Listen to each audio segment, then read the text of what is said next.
وعلى آله الطيبين الطاهرين المطهرين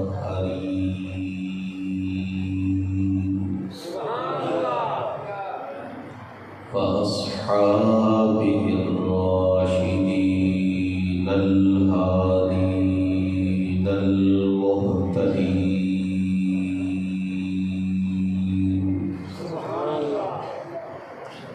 أما بعد فأعوذ بالله من الشيطان الرجيم.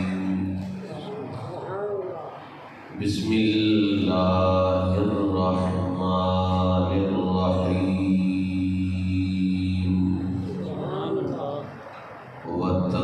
وتوكل على العزيز الرحيم الذي يراك حين تقوم وتقلبك في الساجدين إنه هو السميع العليم.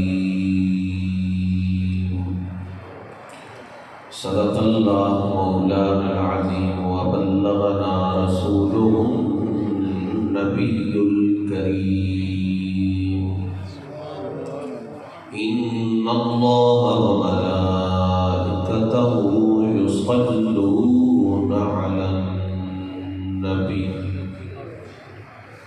يا أيها الذين آمنوا صلوا عليه وسلموا تسليما.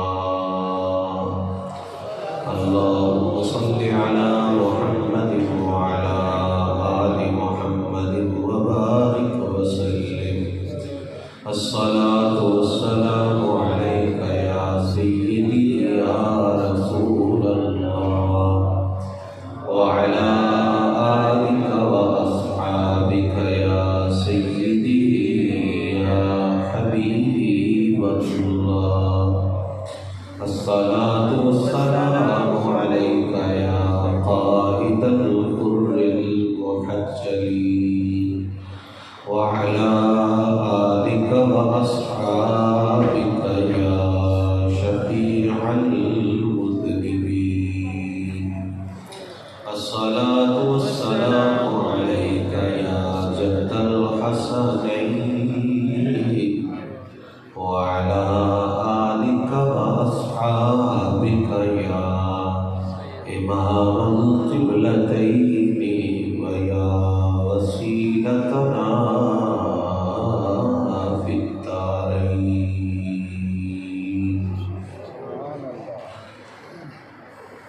دو صلاة کے بعد معزز و محترم حضرات علماء کرام،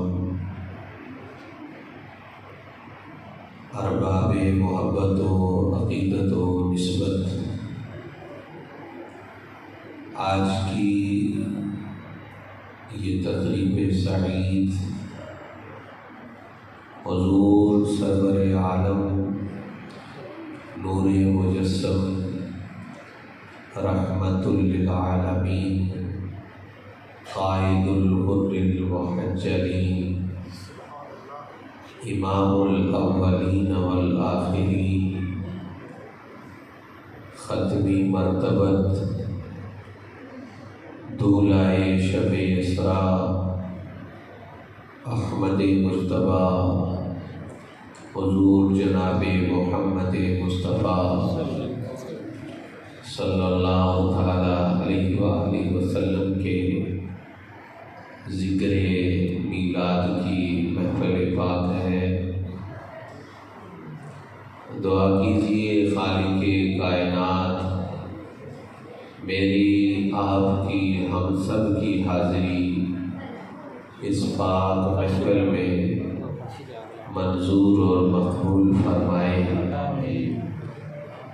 حضرات گرامی کا دل اللہ کا شکر ہے، میں نے آپ نے جب سے ہوش سنبھالا ہے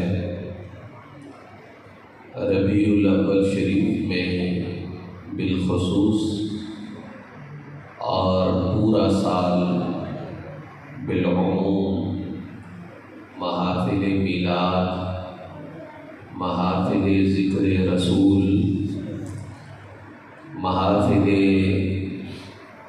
ذکر حبیب منعقد ہوتی ہیں، ہم ان میں حاضری دیتے ہیں اور انشاءاللہ جب تک یہ زندگی کا سلسلہ چلتا رہے گا سرکار دو عالم کے ذکر پاک سے ہمارے باطن روشنی پاتے رہیں گے۔ آپ دیکھیے، اگر کوئی انسان محفل میں بیٹھ کر، مجلس میں بیٹھ کر اپنے کپڑے کو بار بار چھیڑتا ہے تو اس کو محفل کے ادب کے خلاف سمجھا جاتا ہے، اس کو محفل میں بیٹھنے کا سلیقہ نہیں ہے، اس کو محفل میں بیٹھنا نہیں آتا۔ لیکن بعض اوقات ایسا ہوتا ہے کہ آپ کے لباس پر کستوری ہو یا عنبر ہو یا کوئی اور قیمتی مہنگا اچھا عطر ہو، آپ جس جگہ وہ عطر موجود ہے، جس جگہ وہ کستوری موجود ہے، اس جگہ کو بار بار رگڑتے ہیں اور کوئی آپ کو یہ نہیں کہتا کہ آپ یہ عمل کیوں کر رہے ہیں، اس لیے کہ سب جانتے ہیں یہ جگہ ایسی ہے، یہ چیز ایسی ہے کہ ہم جتنی بار اس پہ اپنا ہاتھ ملیں گے اس کی خوشبو میں اضافہ ہوتا جائے گا، خوشبو پھیلتی جائے گی، ماحول کو معطر کرتی جائے گی، مشام مہکنا شروع ہو جائیں گے۔ میں بغیر تشبیہ کے، بغیر تمثیل کے یاد کروں گا، صدیوں سے ہماری زبانوں کا ورد ہے ذکر مصطفیٰ، لیکن ہر سال، ہر ربیع الاول میں، ہر روز، ہر ساعت، ہر گھڑی حضور کا ذکر کرنے والے کبھی آپ نہ سنیں گے نہ دیکھیں گے کہ سرکار دو عالم کے ذکر میں ملال محسوس کریں۔ سرکار کا ذکر اقدس وہ ذکر ہے جتنی بار زبان پہ یہ ذکر آتا ہے زبانوں کو نئی لذت عطا فرماتا ہے۔ بدن مہکتے ہیں، جسم مہکتے ہیں، مشام معطر ہوتے ہیں، ماحول پاکیزہ ہوتا ہے۔ اور میں بڑی ذمہ داری سے عرض کرتا ہوں کہ ہمارے محدثین نے، معتبر لوگ، چوٹی کے لوگ، یہ عاشقوں کی بات نہیں، صرف عاشقوں کی، یہ صوفیاء کی بات نہیں، محدثین اور شارحین حدیث نے یہ لکھا ہے کہ جو انسان کثرت سے حضور کا ذکر پاک کرتا ہے، درود کی شکل میں، سلام کی شکل میں، میلاد کی شکل میں، سرکار کی عظمت و شان کے تذکروں کی شکل میں، کہا ایک وقت، ایک لمحہ، ایک ساعت، ایک مقام اس کی زندگی میں ایسا ضرور آتا ہے کہ وہ بدن پہ خوشبو نہیں لگاتا پر بدن مہک رہا ہوتا ہے۔ اور یاد رکھیں، دنیا کی ہر خوشبو ایک وقت آنے پہ زائل ہوتی ہے، پر حضور کے ذکر کی وجہ سے بدن کو جو عطر ملتا ہے، قبر ہو یا حشر ہو، اللہ کی بارگاہ میں پیشی کا مرحلہ بھی آ جائے، جن کے بدن حضور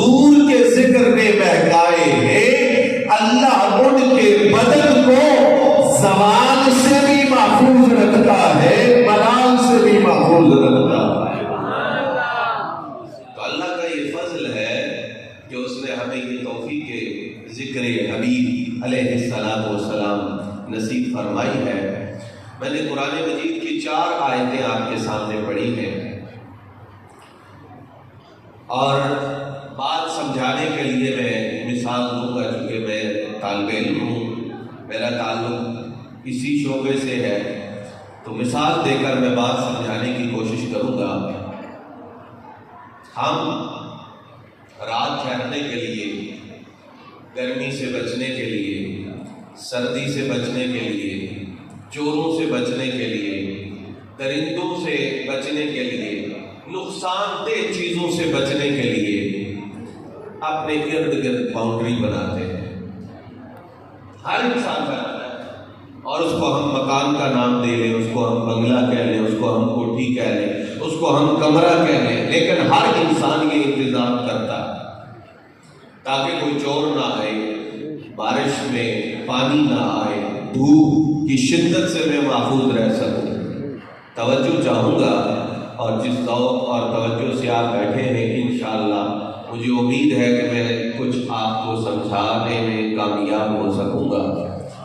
باؤنڈری بناتے ہیں کہ حفاظت ہو جائے، چاروں طرف سے حفاظت ہو جائے، پھر اس باؤنڈری میں تنہا نہیں رہتے، بلکہ اس احاطے کے اندر اپنے بیوی بچوں کو بھی رکھتے ہیں، والدین حیات ہو تو ان کو بھی جگہ دیتے ہیں کہ ہم سارے اس محفوظ جگہ پہ رہیں۔ لیکن یہ سارا کچھ کر کے بھی گارنٹی نہیں ہے، نقصان ہو سکتا ہے، امکان موجود ہے، پاسبلٹی موجود ہے۔ ہمارے بڑے استاد مولانا ملک المدرسین علامہ عطا محمد صاحب بندیالوی علیہ رحمت، جب کوئی طالب علم باہر جاتا، کتابیں پاس ہوتی تو فرماتے کہ یہ کسی شاپنگ بیگ میں ڈالو، گیلی نہ ہو جائے۔ تو وہ کہتا تھا کہ استاد کی بات تو دھوپ لگ رہی ہے اور بارش کا دور دور تک کوئی نام نشان موجود نہیں ہے، یہ گیلی کیسے ہوگی؟ تو وہ فرماتے تھے کہ بارش نہیں ہے پر بارش کا امکان تو موجود ہے۔ تو گارنٹی نہیں ہے، نقصان ہو سکتا ہے، لیکن میں نے آپ کے سامنے جو 4 آیتیں پڑھی ہیں، پہلی آیت وَتَوَكَّلْ عَلَى الْعَزِيزِ الرَّحِيمِ، چوتھی آیت إِنَّهُ هُوَ السَّمِيعُ الْعَلِيمُ، یہ دونوں طرف سے حد بندی کی گئی ہے، باؤنڈری لگائی گئی ہے، احاطہ قائم کیا گیا ہے۔ اور یاد رکھیں، کائنات کا بڑے سے بڑا کلام وہ ایک وقت پہ آ کے کمزور پڑ سکتا ہے، پوشیدہ ہو سکتا ہے، پر جو حفاظت کا انتظام میرے رب نے کیا ہو،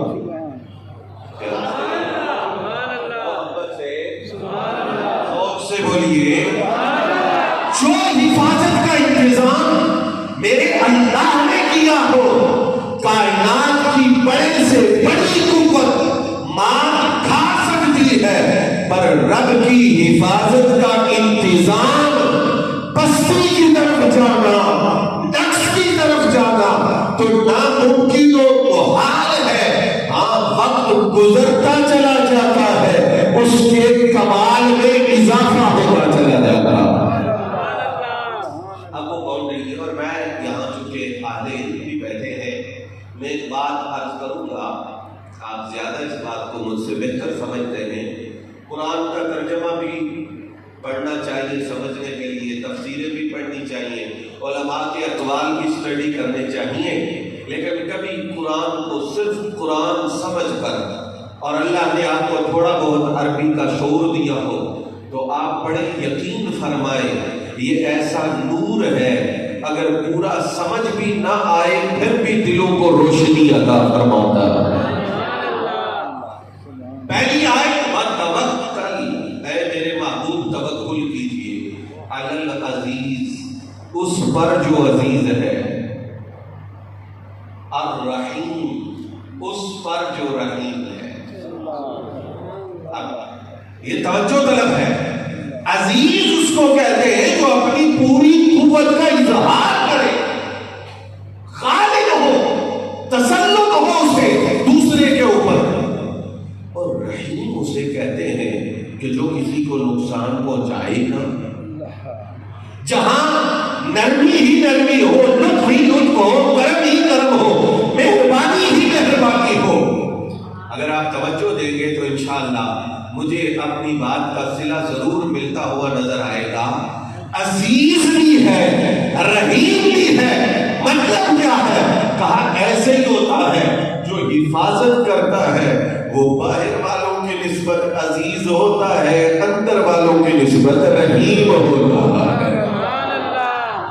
باہر سے کوئی حملہ کرے تو وہ پوری قوت سے جواب دیتا ہے، اور اندر 2 سال کا بچہ بھی تڑپتا ہے تو وہ اس کو اپنی آغوش میں رحمت میں لے لیتا ہے۔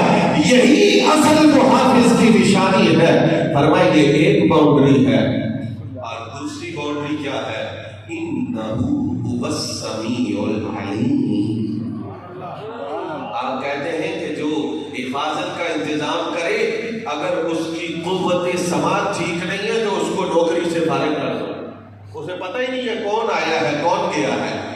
ہونا وہ چاہیے جو قدموں کی آہٹ پر بھی غور اور فکر رکھے، لیکن اللہ تو وہ سمیع ہے جس سمیع جیسا کوئی سمیع نہیں۔ میرا رب تو وہ ہے، ہماری سماعت اور ہمارا تکلم اور ہماری بصارت یہ سب اسی کی عطا ہے۔ کائنات میں جو سنتا ہے اس کی عطا سے سنتا ہے۔ العلیم، جس کو دشمن دوست کی خبر ہی نہ ہو وہ حفاظت نہیں کرتا۔ حفاظت کے لیے اسے رکھا جاتا ہے جو اپنی بساط کے مطابق سب جانتا ہو، اور میرا رب تو وہ ہے جس کے علم کا احاطہ کسی کے بس میں نہیں ہے۔ فرمایا ایک باؤنڈری ہے عزیز و رحیم کی، دوسری باؤنڈری ہے سمیع و علیم کی۔ بھائی اگر بات سمجھ رہے ہیں تو ایمان کی قوت سے جواب دینا۔ جہاں حفاظت کا انتظام اتنا مضبوط ہو وہاں اندر داخل ہو کے کوئی نقصان دے سکتا ہے؟ بولیے، نقصان پہنچا سکتا ہے؟ نہیں پہنچا سکتا۔ میں جلدی جلدی منزل کی طرف چلوں گا۔ اب ان 2 آیتوں کے درمیان کیا ہے؟ کہا الذی یراک حین تقوم، محبوب جو آپ کو دیکھتا ہے، آپ جس کی نگاہ میں ہوتے ہیں، کب؟ حین تقوم، جب آپ قیام فرماتے ہیں، وتقلبک فی الساجدین، اور آپ کا سجدہ کرنے والوں میں تقلب۔ یہ کیا ہے؟ عام مفسرین نے یہی ذکر کیا ہے کہ حضور جب نماز تہجد کے لیے بیدار ہوتے ہیں، یہ حضور کا قیام اس آیت میں ذکر ہوا، اور پھر حضور تہجد ادا کرنے کے بعد ایک جگہ جاتے ہیں کہ میرا صدیق اس وقت کس حال میں ہے۔ پھر حضور جاتے ہیں کہ فاروق کو دیکھوں کیا کر رہا ہے، پھر عثمان کی رات کے لمحات کیسے گزر رہے ہیں، علی کا انداز تہجد کیا ہے، بلال کی کیفیات کیا ہے، سعد، سعید، طلحہ، زبیر اس وقت کس کس حال میں ہے۔ مرشد تو وہی ہوتا ہے نا جس کو ہر حال کی خبر ہو۔ اب توجہ چاہوں گا، حضور نبی کریم علیہ السلام اپنے ان غلاموں میں پلٹ کر کبھی ایک کے پاس، کبھی دوسرے کے پاس، کبھی تیسرے کے پاس، اللہ فرماتا ہے وَتَقَلُّبَكَ فِي السَّاجِدِينَ، جب آپ ان غلاموں کے درمیان محو گردش ہوتے ہیں اور آپ دیکھتے ہیں کوئی رکوع میں ہے، کوئی سجدے میں ہے، کوئی تلاوت میں ہے، کوئی ذکر میں ہے، کوئی تسبیح میں ہے، محبوب آپ کی گردش کا یہ نظارہ بھی عرش والے دیکھ رہے ہوتے ہیں۔ میں لمبی بات نہیں کروں گا، مختصر یہ کہوں گا، یاد رکھنا یہ بات، ذوق والا بندہ اس سے محفوظ ہوگا، دوسرے کو شاید سمجھ بھی نہ آئے۔ صحابہ، کیا بولا میں نے؟ سب پیار سے بولیے، وہ پیمانے ہیں، صحابہ وہ جن کو مے کی خیرات میخانہ محمدی سے ملی ہے۔ پھر سن لیں، صحابہ وہ پیمانے ہیں جن کو محبت کی مے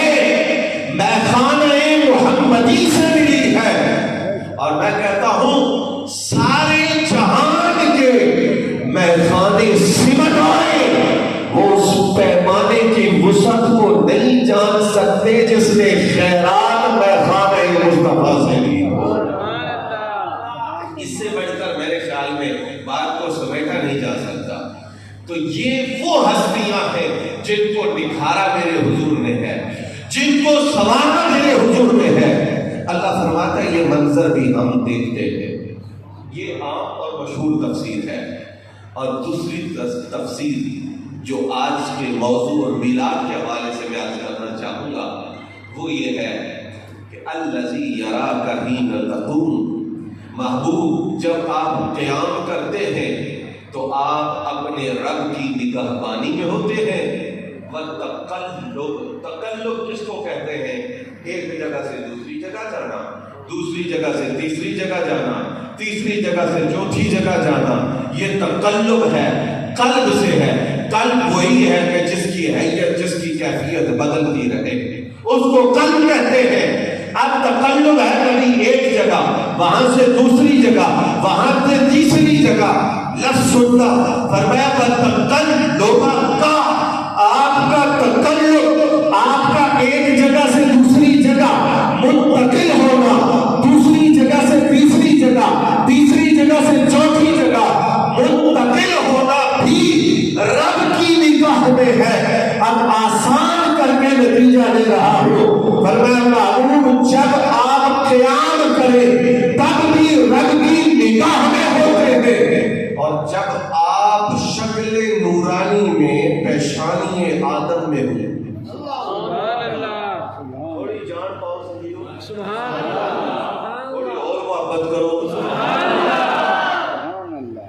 زیادہ مجھے کوئی نشانیاں نظر آ رہی، یہاں چشتی بھی بیٹھے ہیں، اور حضرت شیخ القرآن علامہ ہزاروی علیہ رحمت فرمایا کرتے تھے چشتی جنت میں جائیں گے تو اہل جنت بھی نظارہ کریں گے کہ یہ کس ذوق سے حضور کے غلام جنت میں جا رہے ہیں۔ ذوق شوق تو ہونا چاہیے، اور ویسے بھی میں کوئی تقریر تیار کر کے نہیں کرتا، میں نے لکھا بھی نہیں ہوتا نہ یاد کیا ہوتا ہے۔ یہ اگر آپ کے ذوق اور محبت کا میرے ساتھ رہے تو انشاءاللہ حضور کی محبت میں چند باتیں کرنے میں ہم کامیاب ہو جائیں گے، اس لیے پیار سے بولیے۔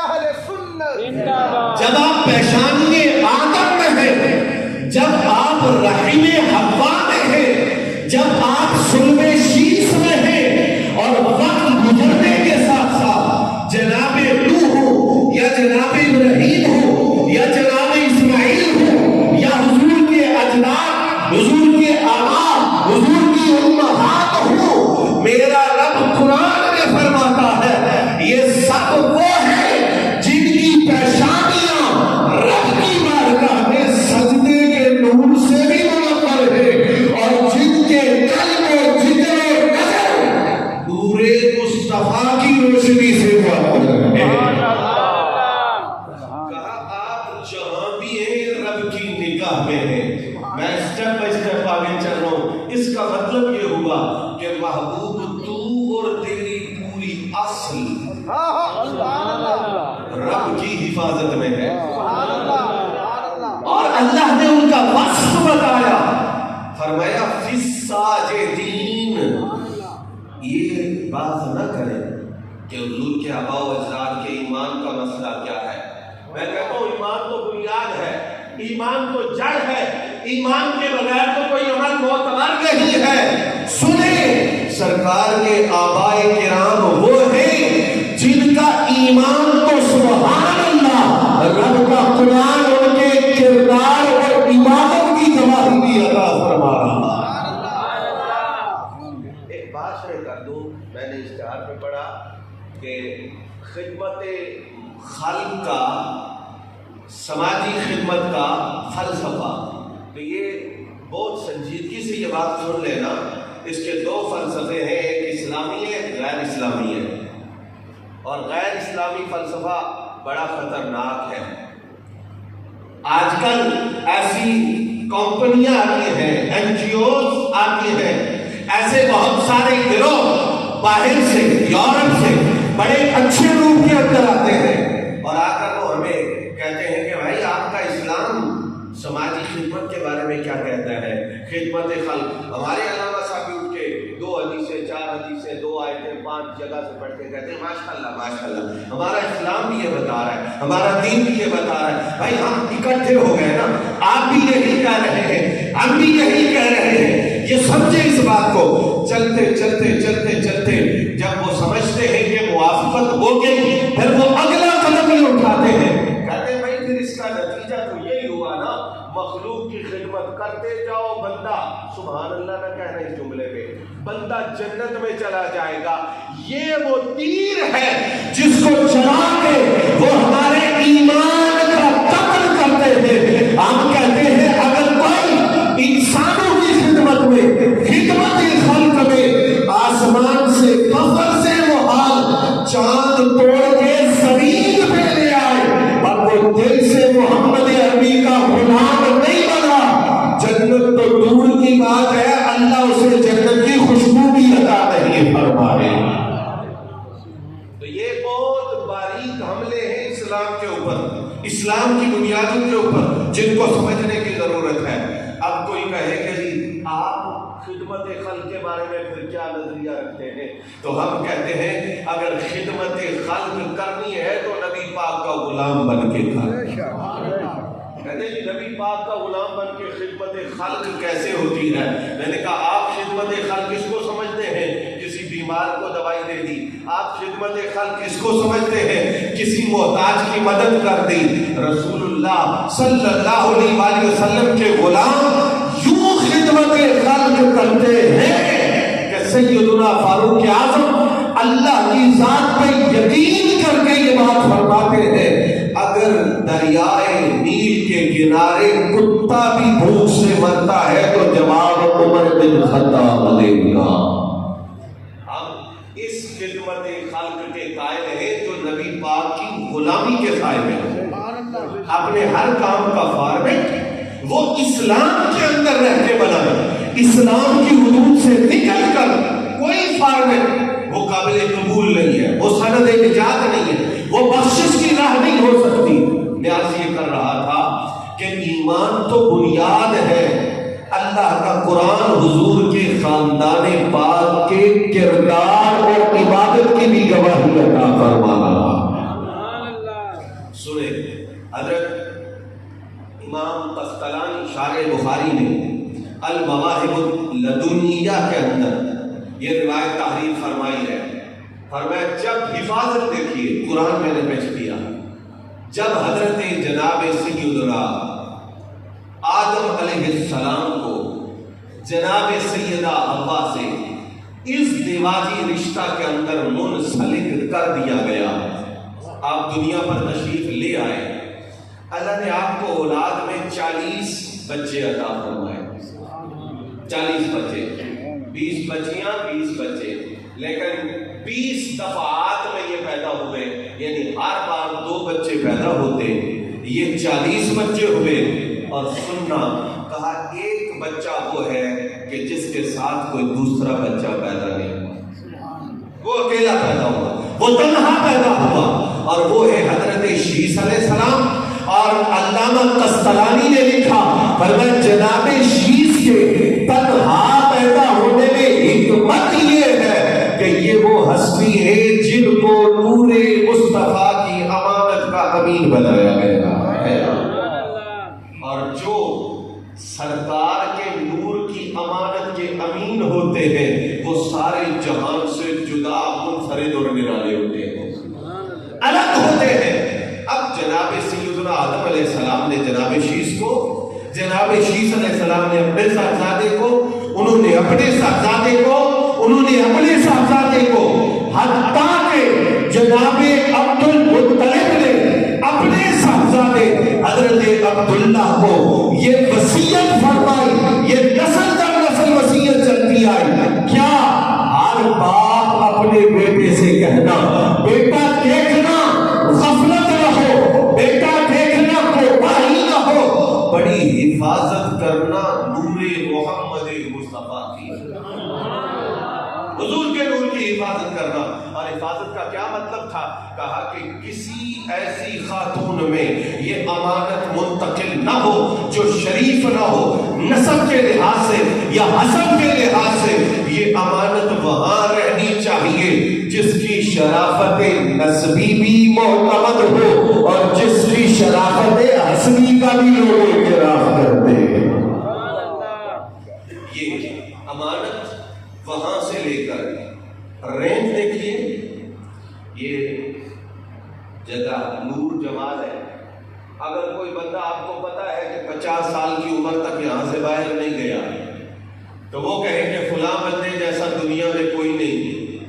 آپ اسے کہیں گے بابا جی پہلے باہر سے نکلو اپنے پنڈو تو کی پتا اتنے بڑے بڑے لوگ نے. رینج تھوڑی ہے نا. ایک بندہ منڈی بہاؤدین سے آگے نہیں گیا, وہ آگے کہے کہ مینار پاکستان جیسے 10 مینار ہمارے چوکوں میں بھی ہے, تو آپ کہیں گے تھوڑا سا سفر کر کے لاہور جاؤ بھائی دیکھو تو صحیح, پھر آپ کو پتا چلے کہ وہ کیا چیز ہے اور یہ کیا چیز ہے.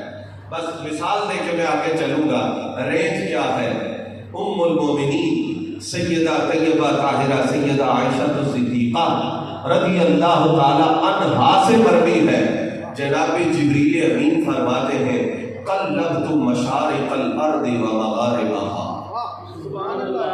میں نے مشارق اور مغارب کو بتمام حق مشاہدہ کیا ہے, لیکن مشارق اور مغارب کی وسعتوں کو دیکھنے کے باوجود محمد صلی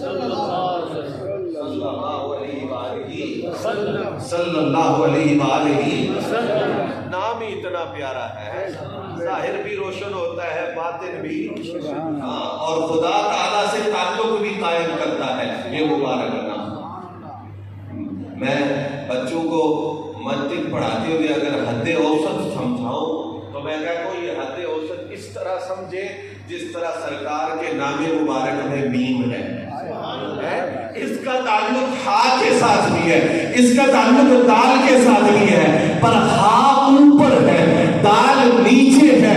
مطلب یہ ہے جو بہت بلند ہے اس کا تعلق جو بہت پست ہے ان کے ساتھ قائم کرنے والی جو ہستی درمیان میں موجود ہے انہیں محمد کہتے ہیں.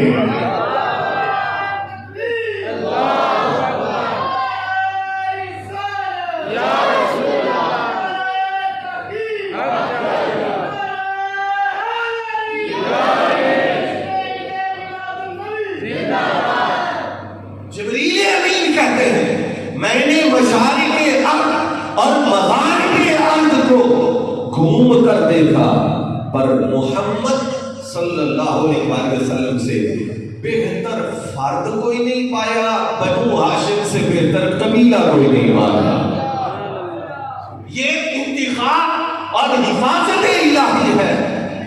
سنیے حضور سرور عالم صلی اللہ علیہ وسلم کے اجداد کرام میں ایک ہستی ہے حضور کے 18ویں دادا, جن کا نام ان کے والد نے رکھا نزار, اور نزار نظرن سے ہے, دونوں زال ہے یا زا ہے, نظرن سے, اور نظرن کا معنی ہوتا ہے قلیل, تھوڑی چیز کو کہتے ہیں نظر. اب یہ بات تو اہل علم سے متعلقہ تھی, جو بات آپ تک پہنچانا چاہوں گا انشاءاللہ سب کے ذوق کے مطابق ہوگی.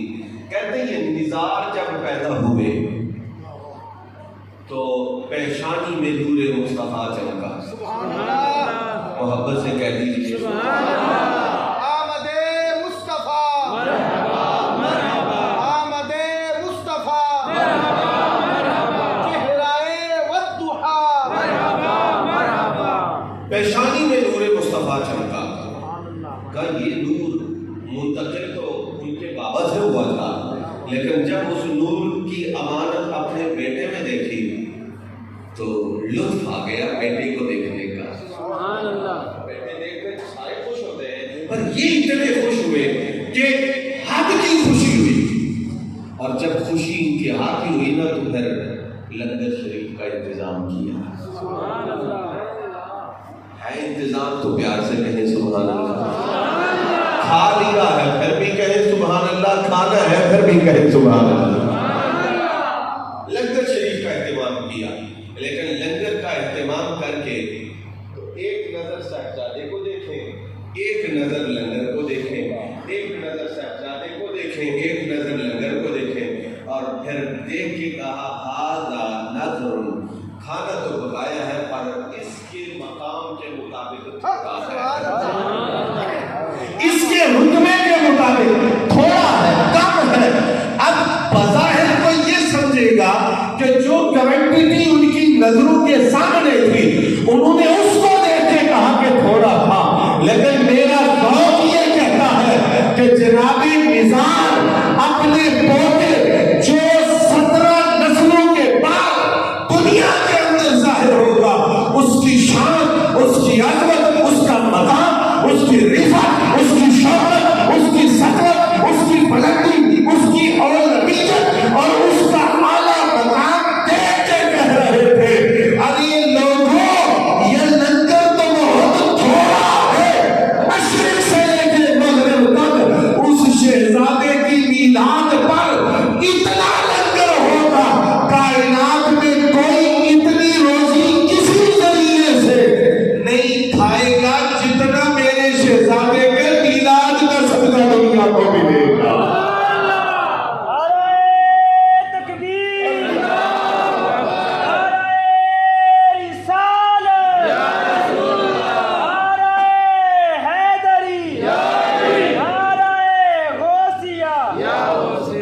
اور یہ تسلسل میں آپ کے سامنے رکھ رہا ہوں، تسلسل حضور کے 7ویں دادا حضرت کا، اور روایتوں میں لفظ تو ہے یوم العروبہ، یوم العروبہ، لیکن ہمارے بعد والے علماء نے اس کی ٹرانسلیشن کی ہے یوم الجمعہ سے۔ کہتے ہیں کہ یہ ہر جمعہ کے دن آواز کرتے تھے۔ آپ سبحان اللہ کہیں نہ کہیں، علماء ضرور کہیں گے۔ اس زمانے میں آواز، اس دور میں آواز، جس کو دور جاہلیت کہا جاتا ہے۔ ایک بات یاد رکھنا، میں ہمدردی سے کہہ رہا ہوں، چونکہ ہم صوفیاء کے ماننے والے ہیں، تو کسی کا دل دکھانا وہ ہمارے مشرق میں ہی نہیں ہے، ہمارے طریقے میں ہی نہیں ہے۔ ہاں جی، انسانوں کے دل جوڑنے والے وہ صوفیاء اور اولیاء ہیں۔ ہمارے حضرت سید نظام الدین محبوب الہی رضی اللہ تعالیٰ عنہ کو کسی نے تحفے میں یہ خدمت خلق صوفیاء سے سیکھے، محبت صوفیاء سے سیکھے، تحفے میں کسی نے آپ کو کینچی دی تو آپ نے واپس موڑ دی، اور کسی نے آپ کو سوئی دی تو آپ نے بڑی محبت سے رکھ لی، کسی نے کہا حضور لو تو اس میں زیادہ لگا ہے، قیمت اس کی زیادہ ہے، آپ وہ رکھ لیتے۔ ایک کینچی کے لوہے کو استعمال کیا جائے تو کئی سوئیاں بن سکتی ہیں، اور میں مسئلہ قیمت کا نہیں ہے، وہ کاٹنے کا کام کرتی ہے، یہ جوڑنے کا کام کرتی ہے، اور اللہ نے ہمیں کاٹنے والے بنا کر نہیں بھیجا، اللہ نے ہمیں جوڑنے والے بنا کر بھیجا۔ لیکن یہ بات میں آپ کی خدمت میں ضرور عرض کروں گا، دھوکہ نہ کھانا۔ میرے آقا کی اصل بھی بے مثال ہے، میرے حضور کی نسل بھی بے مثال ہے۔ یہ شعر تو آپ نے سنا ہے، تیری نسل پاک میں ہے بچہ بچہ نور، ماشاءاللہ اتنا پڑھا جاتا ہے کہ آپ لوگوں کو پہلے سے یاد ہے، پر میں تھوڑی سے تغیر کے ساتھ مضمون وہی ہے، یہ کہوں گا کہ تیری اصل پاک میں ہے بچہ بچہ نور، اصل بھی نور ہے، نسل بھی نور ہے۔ کبھی کسی کی بات میں نہ دو کان ہوتے ہیں، دو آنکھیں ہوتی ہیں، دو ہاتھ ہوتے ہیں، نہ بابا نہ بابا، یہ نہ دیکھنا چیل اور باز کی شکل ملتی جلتی ہے پر یہ عام پھرتی ہے، وہ لاکھوں میں نہیں ملتا۔ کبھی اس غلط فہمی میں نہ رہنا، اللہ کے محبوب کی اصل بھی بے مثال ہے، نسل بھی۔ ایک روایت یہ ہے، میں نے پڑھی ہے اس لیے میں بتا رہا ہوں، ایک اور بھی ہے لیکن یہ روایت بھی میں نے پڑھی ہے کہ یہ زمین جو تھی، زمین تو زمین بننے سے پہلے کیا تھا؟ پانی، اور پھر زمین کس سے بنی؟ پانی کے اوپر جو جھاگ جمع ہوئی اس سے ساری زمین بنی، اور وہ جھاگ کہاں جمع ہوئی؟ جہاں پوری زمین کا سینٹر تھا، پوری زمین کا، اور سینٹر اس کے لیے لفظ استعمال ہوا ہے ناف، سرہ، السرہ، سرہ ناف کو کہتے ہیں۔ اب ناف کے آپ دائیں بائیں نیچے اوپر بندے کی پیمائش کرے، بالکل درمیان میں جو جگہ آتی ہے وہ ناف ہے، یہ مرکز ہے انسان کے بدن کا۔ پوری دنیا کی ناف جو تھی نا، وہاں سے جھاگ اور جھاگ سے مٹی، اور اس مٹی سے پھر وہ مٹی پھیلتی گئی پھیلتی گئی پھیلتی گئی، تو یہ سارا جہان بنا۔ وہ ناف کون سی تھی جس سے یہ سارا جہان بنا؟ وہ بیت اللہ شریف، کعبہ شریف۔ اور یہی وجہ ہے چونکہ اصل وہ ہے، وہاں جھاگ بنی تھی، اسی سے مٹی بنی، وہ پھیلی تو پوری زمین بنی، تو ساری کائنات کے دل ادھر کھینچے جاتے ہیں، اس لیے کہ اصل وہ ہے، اصل وہ ہے۔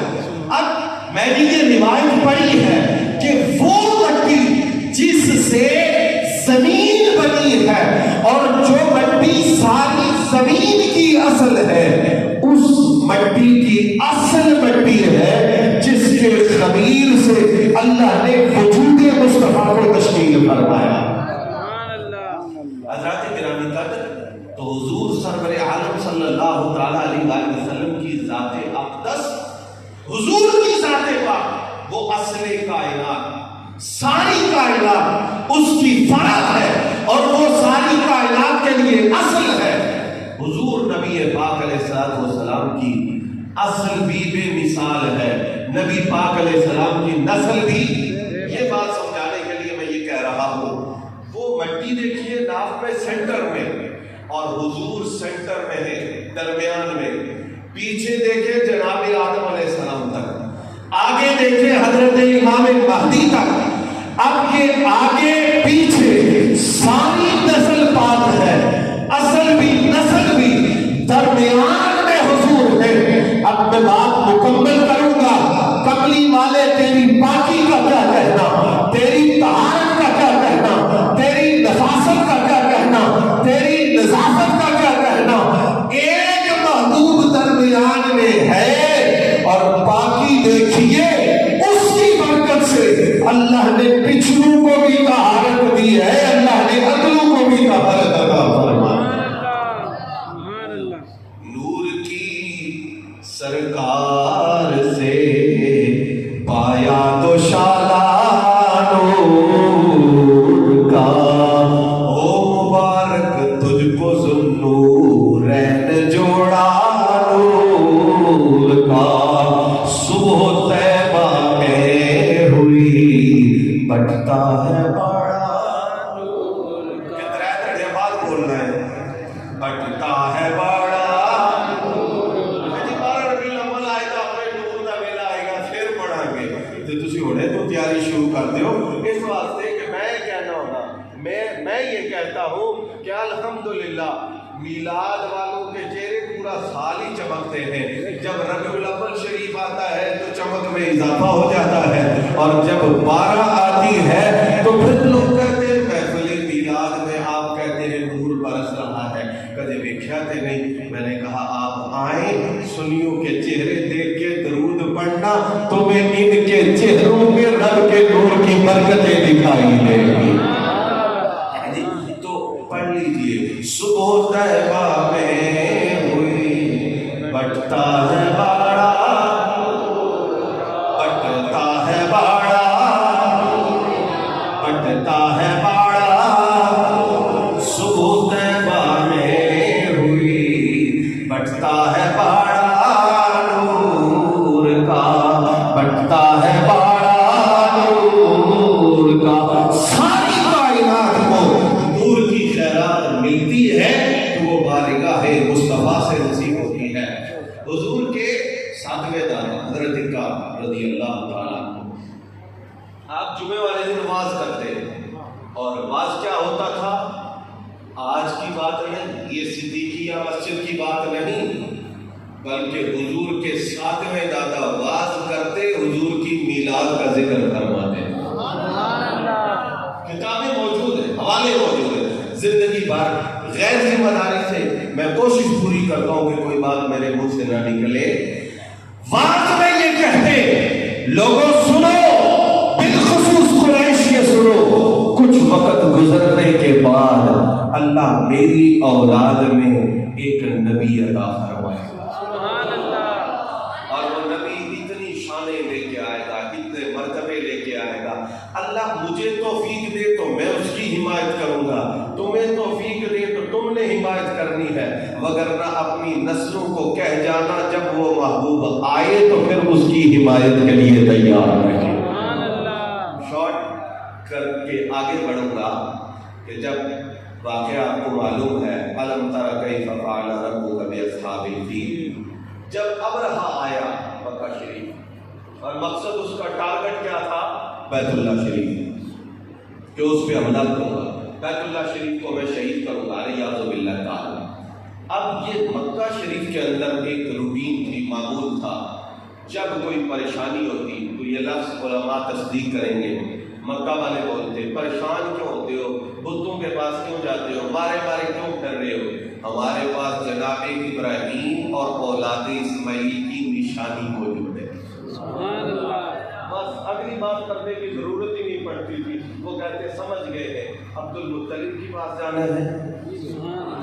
جی یہ سارے آئے جناب عبد المطلب کی بارگاہ میں، کہا کہ جی ابرہہ آ گیا ہے، آپ نے کہا ٹھیک ہے میں جبل زبیر پہ جاتا ہوں اور جا کر اللہ کی بارگاہ میں دعا کرتا ہوں۔ سنیں، جب آپ حضور کے دادا جبل زبیر پر پہنچتے ہیں، تھوڑی دیر کے بعد نیچے اتر آئے اور آ کے قوم کو بشارت دی پریشان ہونے کی ضرورت نہیں ہے، کعبہ ہر قسم کے نقصان سے محفوظ رہے۔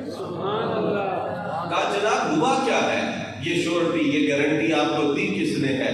کہا ہوا یہ کہ جب میں جبل زبیر پہ چڑھا تو ہلال کی مثل، ہلال کہتے ہیں پہلی رات کے چاند کو، پہلی رات کے چاند کی مثل میری پیشانی میں نور مصطفیٰ ظاہر ہوا۔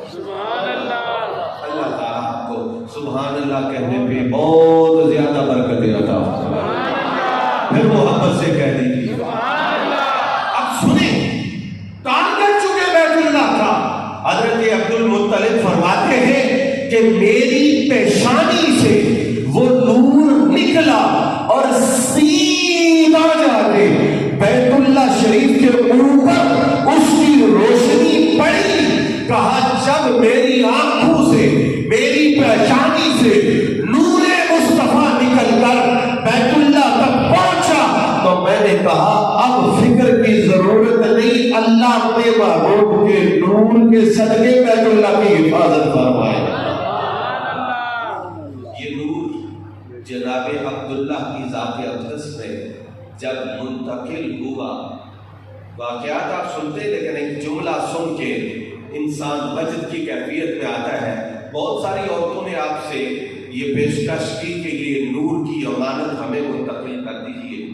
ایک عورت کو آپ نے جواب کیا دیا؟ فرمایا ایک طریقہ ہے بغیر نکاح کے۔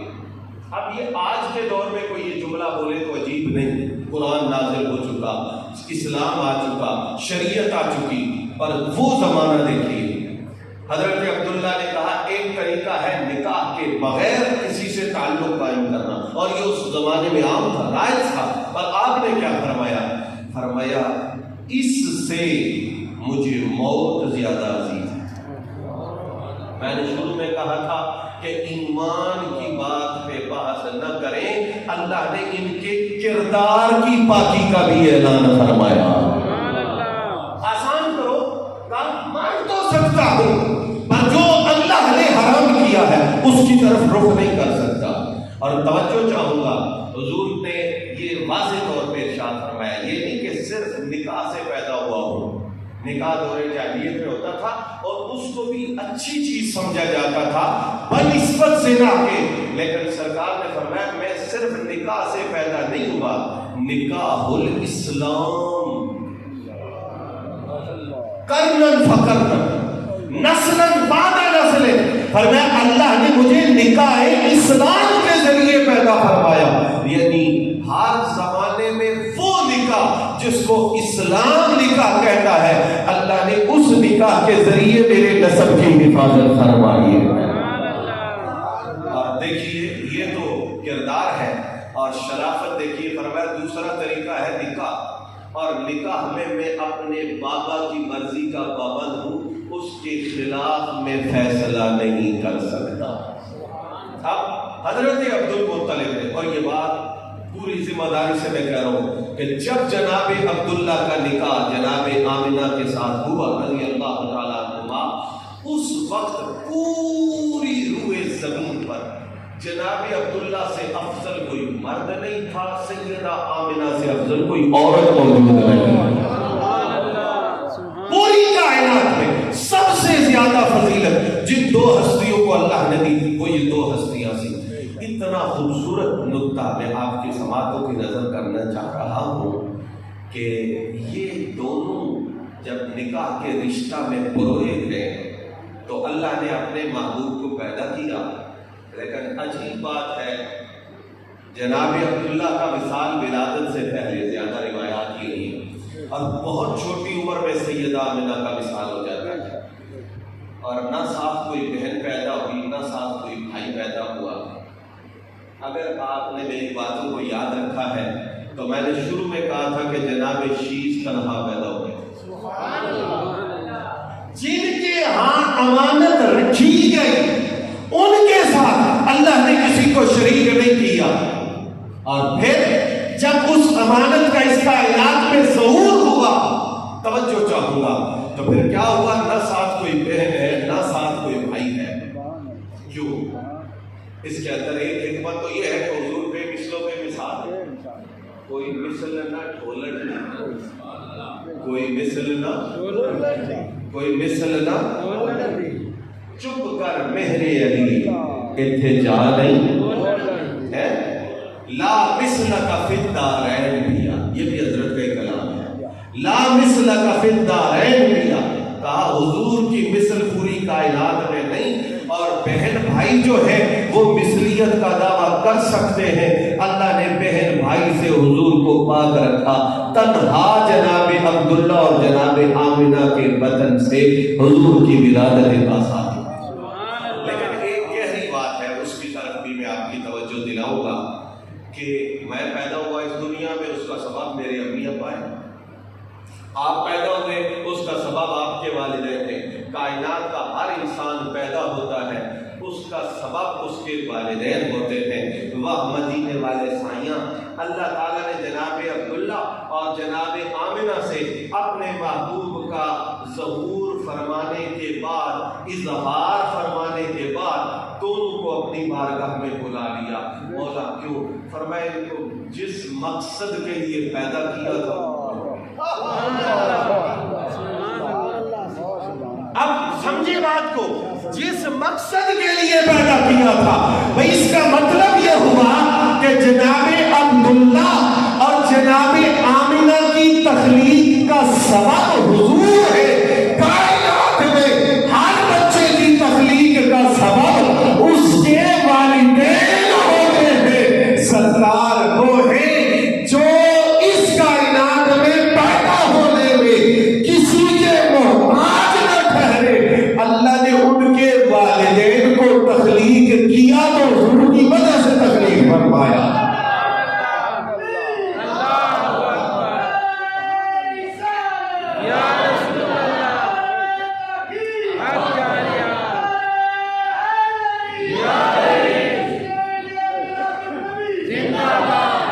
ایک مثال تو عام سی ہے لیکن مجھے اچھی لگتی ہے تو میں آپ سے شیئر کر دیتا ہوں کہ ہمارے دیہاتوں کی عورتیں جب دودھ دھونے جائیں بکری کا، بھینس کا، گائے کا، تو اگر گوبر لگ جائے، اگر مینگنی لگ جائے برتن کے ساتھ جس میں دودھ دھونا ہے تو فوراً جاتی ہے، اور ایک بار بھی نہیں 3-4 دفعہ اس کو دھوتی ہیں۔ تو پوچھا جائے کہ مائی صاحب آپ ویسے ہی دودھ دھو لے، تو کہتی ہے خبردار پتر یہ گل نہ کری، دودھ اللہ دا دودھ اللہ دا، بابے جتنا پانی پاؤ پھر بھی رہتا چٹا ہی ہے جی، دودھ اللہ دا نور ہے، کالا نہیں ہوتا، نور ہے اللہ۔ اب وہ مائی کہتی ہے تو بیوی نور ہے تو پھر کیا ہوا؟ تو وہ مائی کہتی ہے کہ اللہ کے نور کے لیے پاک برتن کا انتخاب کیا جائے۔ سبحان اللہ۔ اللہ وہ کالج نہیں گئی، وہ یونیورسٹی نہیں گئی، وہ کسی مدرسے نہیں گئی، ایک عام خاتون ہے، اور میں یہ بھی آپ کو پیغام دے کے جا رہا ہوں، آپ اس کو سنبھالیں تو بے شک سنبھالیں، نہ سنبھالیں تو بے شک نہ سنبھالیں۔ بالخصوص جو میرے جوان بچے ہیں، عزیز ہیں، ان سے میں یہ بات کہہ رہا ہوں، یہ بہت بڑی غلط فہمی ہے۔ کہ صاحب علم وہ ہوتا ہے جس کے پاس سند ہو، جس کے پاس ڈگری ہو، جس کے پاس سرٹیفکیٹ ہو. یہ صرف ہمارے آج کل کے دور میں جو ہم پیسے دیتے ہیں اس کی رسید ہوتی ہے. علم وہ ہوتا ہے جو کسی سیانے، جو کسی بڑے کی صحبت میں بیٹھ کے نصیب ہوتا ہے. اما تو انپڑھے تینوں کی پتا انہاں گلاں دا. ابا جی تسی کیڑا یونیورسٹی گئے ہو؟ نہیں، تیرا باپ بیٹھا ہے تیرے دادے کے پاس، تیری اماں بیٹھی ہے تیری نانی کے پاس. اور یہ جو سلسلہ صدری ہے، جو سینہ پسینہ علم کی خیرات آتی ہے، اگر آپ لوگ تصدیق کریں تو میں یہ بات کہہ سکتا ہوں، آج اس رات مسجد میں ہمیں جو چیز لے کے آئی ہے، حضور کا میلاد جو ہم سن اور سنا رہے ہیں اور سن کے خوش ہو رہے ہیں. بے شک، سبحان اللہ، بے شک. بھائی ناراض تو نہیں ہو رہے؟ اتنے دونوں مولوی صاحب آئے گل تے ویسے کام دی انہوں نے کوئی بھی نہیں کی. ساڈے اپنے خطیب صاحب تھوڑیاں گلاں کرتے ہیں، انہاں بیچاریاں نوں بھی تکلیف دیتی تے سانوں ڈبل تکلیف دی. اگر آپ ناراض نہ ہو رہے ہو تو پیار سے کہیں سبحان اللہ. میں یہ بات کہوں گا اور آپ تصدیق کریں گے کہ ہم جو میلاد میں آئے بیٹھے ہیں، اس میں ہمارے ابا کا، ہماری اماں کا، ہمارے دادا دادی کا کردار ضرور ہے. کہ یہ ہستیاں ہیں جو کہتی ہیں پتر کائنات چھوڑنا چھوڑ دینا، مدینے والے کا دامن نہ چھوڑنا، پیسے زیادہ ہوں یا تھوڑے ہوں، میلاد نہ چھوڑنا. بلکہ کئی کرما والیاں، مقدر والیاں مانیاں ایسی ہے جو کہتے ہیں پتر غوث پاک دی یارویں نہ چھوڑی، کدے رزق تھوڑ نہیں آن لگی. یہ وہ ان بزرگوں کی تعلیم ہے جو نسل در نسل سینہ بسینہ ہمیں ملی ہے. تو ہم سمجھتے موبائل میں علم ہے، یونیورسٹی میں علم ہے، کالج میں علم ہے. نہیں، جو خیرات علم ہمیں اپنے آباء و اجداد سے اس خیرات کی صورت میں ملتی ہے، اس کا کوئی سیمپل، کوئی نمونہ نہ آپ کو یونیورسٹی میں ملے گا نہ کہیں اور ملے گا. میرے حضور نے ایسے نہیں فرمایا کہ اماں کا چہرہ دیکھ حج کا سلام ملے گا. کیوں ملے گا؟ یہ تو آپ سنتے ہی ہیں نا کہ ملے گا. بھائی کیوں ملے گا؟ یہ صدیاں پہلے بھی لوگ سمجھتے ہوئے ہوں گے، صاف ظاہر حضور کا فرمان ہے، لیکن آج تو یہ بہت زیادہ سمجھ آ رہا. دیکھ اماں بیٹھی ہے، بیٹا بیٹھا، موبائل چل رہا ہے، دوستوں سے بات ہو رہی ہے، فیس بک ہو رہی ہے، یوٹیوب ہو رہی ہے، اور آپ اندازہ نہیں کر سکتے اس درد کا جس درد سے آپ کی اماں آپ کو دیکھ رہی ہے.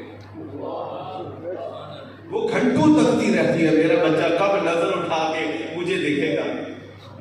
اور پھر وہ آہستگی سے، ہائے اس اولاد سے بدبخت کوئی اولاد نہیں جس سے بات کرتے ہوئے ماں باپ ڈر کے بات کرتے ہیں.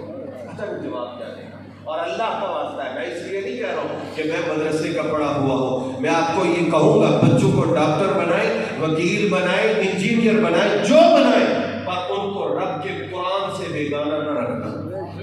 ورنہ بچہ ڈاکٹر ہوگا، باپ 10 دفعہ سوچے گا میں اس سے بات کروں یا نہ کروں. پتہ نہیں ڈاکٹر صاحب آرام کر رہے ہیں یا آرام نہیں کر رہے، پتہ نہیں ڈاکٹر صاحب کی ملنے کی طبیعت ہے یا نہیں ہے. اور اگر تیرا بیٹا دین کا عالم ہوا، دین کا خادم ہوا، 4 دن اس نے چٹائی پہ بیٹھ کے رسول پاک کی حدیثیں پڑھی ہوئی تو وہ اٹھ کے قدموں میں گرے گا اور کہے گا بابا اماں میرے پاس آنے کی تکلیف نہ کرنا، جب کوئی حکم ہو مجھے آواز دینا، بیٹا قدموں میں حاضر ہو جائے گا. یہ سوچنے کی بات ہے اور پریکٹیکل آپ اس کو سمجھ سکتے ہیں. تو میں یہ کہہ رہا تھا کہ وہ بوڑھی عورتیں وہ کیا کہتی ہیں، اللہ کا نور پاک برتن چ رکھنا ہے. اب بات یہ ہے اگر پنڈ کی بوڑھی مائی کو یہ سمجھ ہے کہ اللہ کا نور پلید جگہ نہیں رکھتے تو محمد کا نور. سبحان اللہ، نعرہ تکبیر، نعرہ رسالت، نعرہ حیدری، نعرہ غوثیہ. محمد مصطفیٰ، احمد مصطفیٰ کا نور وہ ہے جس نور کو رب نے امانت بنا کے رکھا. اگر میں اور تو سمجھتے ہیں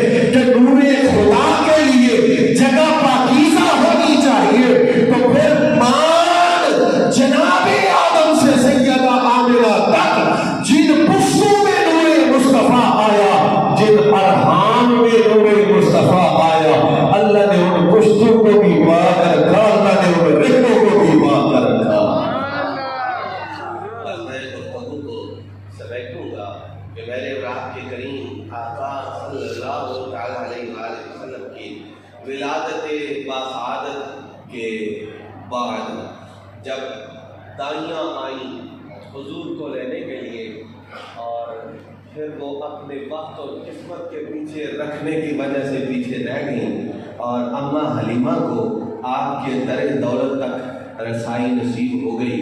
معذرت کے ساتھ اگر کوئی خطیب یہ کہے نا کہ انہاں دائیاں نے حضور کو کیا نہیں سرکار والا آئیاں نہیں تو مجھے اس سے ذرا اختلاف ہے. میں یہ کہوں گا کہ کوئی دائی آ کیسے سکتی تھی؟ نکاح مصطفیٰ نے انتخاب جو حلیمہ پاک کا کر لیا. سبحان اللہ. سرکار کا انتخاب ہے. اب بس توجہ سے مائی صاحبہ فرماتی ہیں کہ جب میں حضور کی بارگاہ میں حاضر ہوئی پہلی نظر دیکھا.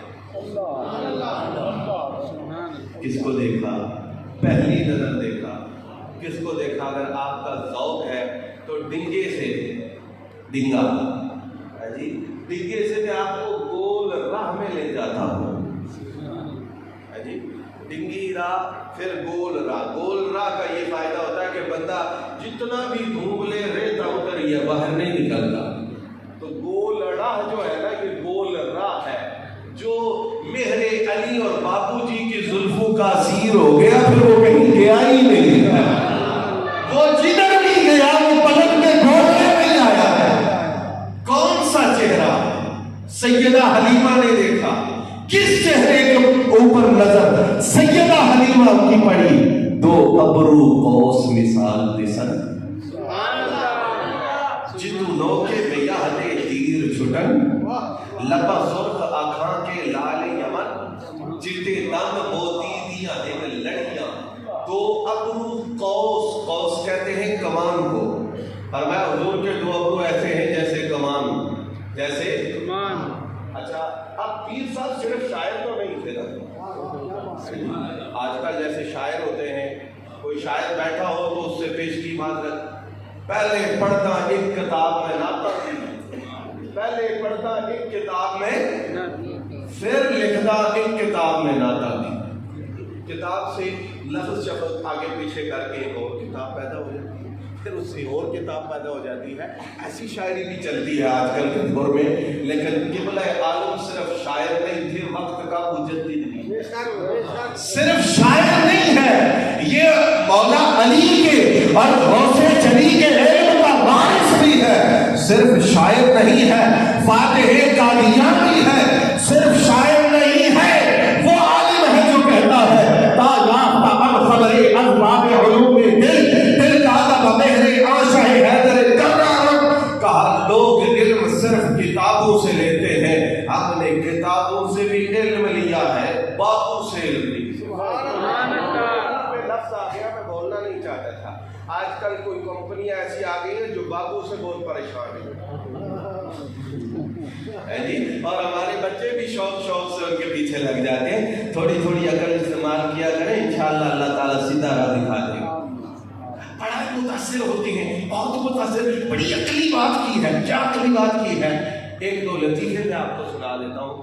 ایک عقلی بات یہ ہے کہ یہ جو آپ جاتے ہیں نا مکہ شریف اور واپس آتے ہوئے آپ زمزم شریف میں کپڑا ڈبو کے لے کے آتے ہیں کہ جناب ادھی برکت ہونی. قاضی برکت او قبلہ سائنس آپ کو کیا کہتی ہے؟ سائنٹیفکلی وہ کپڑا خالی ہو جاتا ہے اس سے پانی اڑ جاتا ہے بالکل ایک بوند بھی باقی نہیں رہتی. تو کی رہے گا پیچھے تسی اس کو کپڑا لے کے آندے ہو پھر اتنے لے کے رکھ دیو کہتے ہو مرن لگے مینوں یہ کفن دے. یہ ہوتا ہے نا. اور ہمارے بچے کہتے بلے بلے بلے میری اماں بھی لے کے آئی دادی بھی لے کے آئی ابا بھی لے کے آیا ہے نہیں نے. دیکھو جی اے گل سنیے پتہ لگا واقعی وہ رہتی تھے کوئی چیز نہیں. میں کہتا ہوں عقل سے پیدل اتنا تو بتا اس سے پانی نکل گیا کیا برکت بھی نکل گئی؟ ابھی آپ سبحان اللہ نہیں کہیں گے تھوڑی دیر بعد کہیں گے. میں نے کہا یہ پانی نکل گیا تو برکت بھی نکل گئی. جی ایک ہی گل ہوئی بس پانی نکل گیا تو جو کچھ پانی کے ساتھ تھا وہ سارا نکل گیا.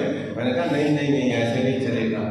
آپ وضو کرتے ہیں 5 وقت بالکل نماز پڑھتے ہیں نا وضو کر کے. ہاں جی بالکل. تو میں نے کہا جب آپ وضو فرماتے ہیں کس سے؟ پانی سے.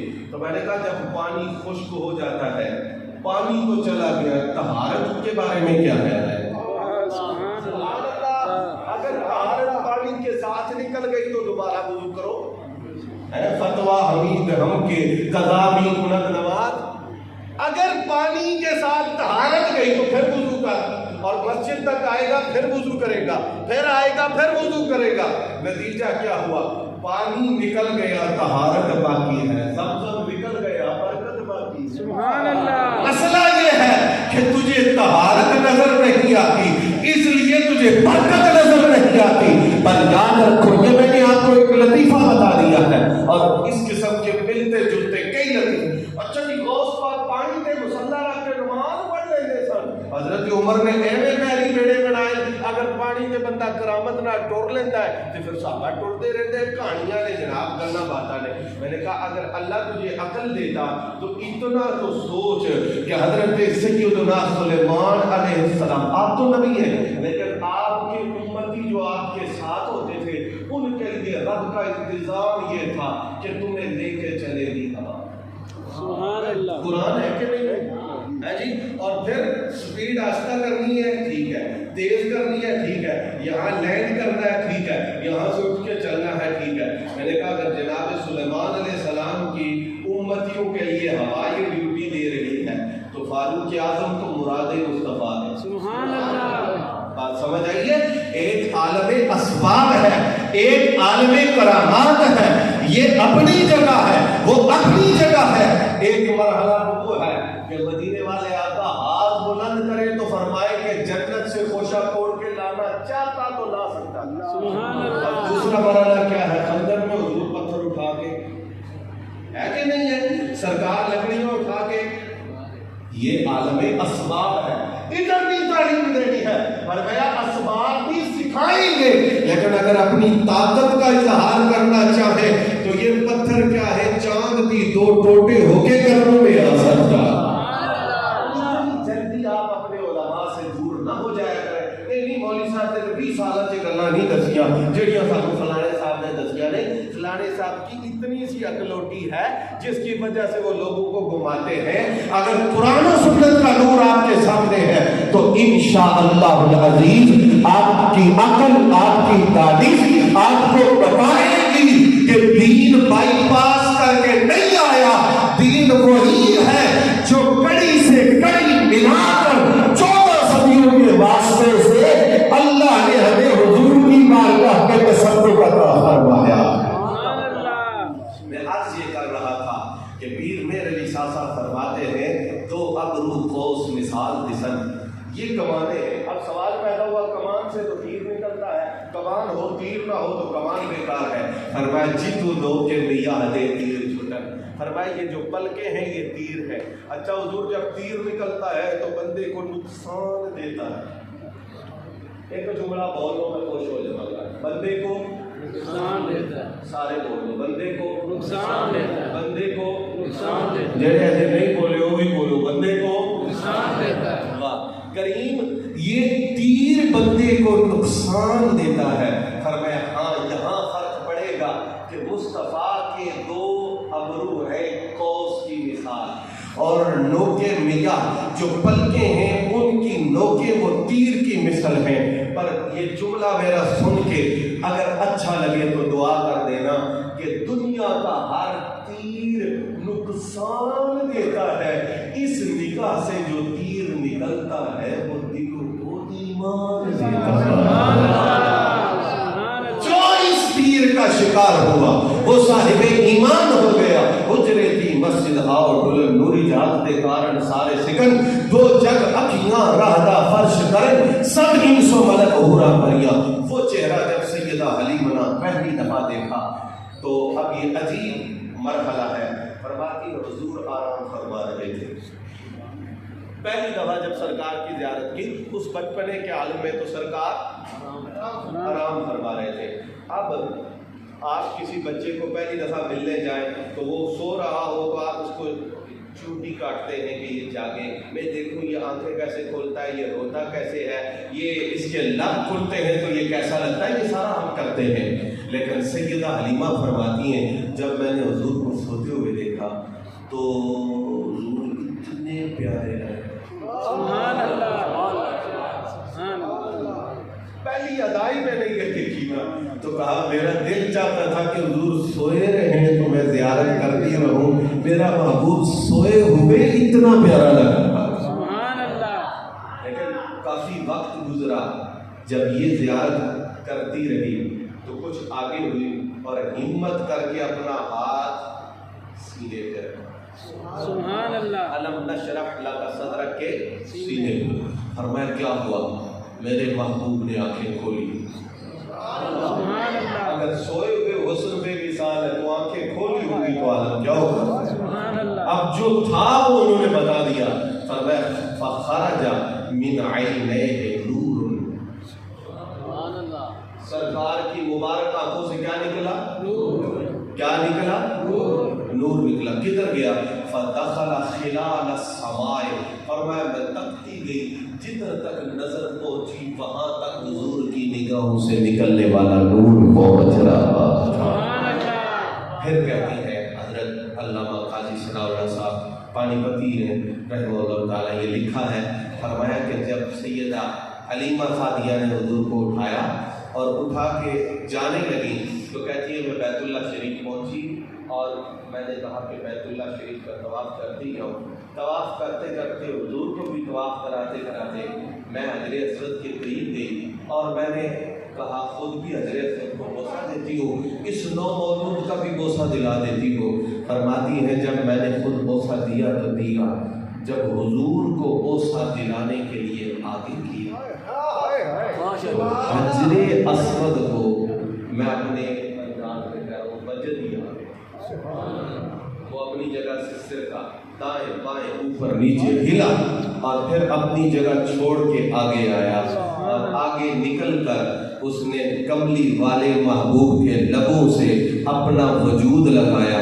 گویا کہ وہ کہہ رہا تھا ساری دنیا مجھے چومتی ہے، میں تجھے چومتا ہوں.